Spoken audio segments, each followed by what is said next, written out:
সৰু মানুহ যদি ৰঙা মদাৰ হয়, মদাৰৰে জুই শিখা হাতে হাতে লয়, তেতিয়াহে সমাজত জ্যোতিৰে ভৰিব।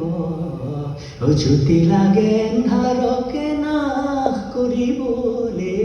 শেষত সেই ব্যক্তিজনক তেওঁ নমস্কাৰ দি কৈছিলে, মদাৰৰে জুই শিখা বিচৰাজনকে, বহাগতে মই আজি যাম পুজিবলে। সেইজনে ভূপেন হাজৰিকা। তেওঁ একো বেয়া কোৱা নাছিল। আজি আমি এই যে ক'লে আমি এটা দৰ্শনৰ পিছত দৌৰি ফুৰিছোঁ, হয়, এটা কথা বহুত ডাঠ কৰি আমি কওঁ যে আমি এটা দৰ্শনৰ পাছে পাছে দৌৰি ফুৰিছোঁ, তাৰ এটা কাৰণ আছে। আজি ৱৰ্ল্ড চায়েন্সে কৈ আছে 1936ত দুজন ব্ৰিটিছে, এডউইন চেভেলছ আৰু জৰ্জ লিমিট্ৰ, দুজন ব্ৰিটিছে এটা থেচিছ বনালে, the big bang theory. What is the big bang theory? The cosmos power, the hidden energy, সেই ব্ৰহ্মতত্ত্ব, মানৱীয়তা, দ্য বিগ বেং থিয়ৰী, 64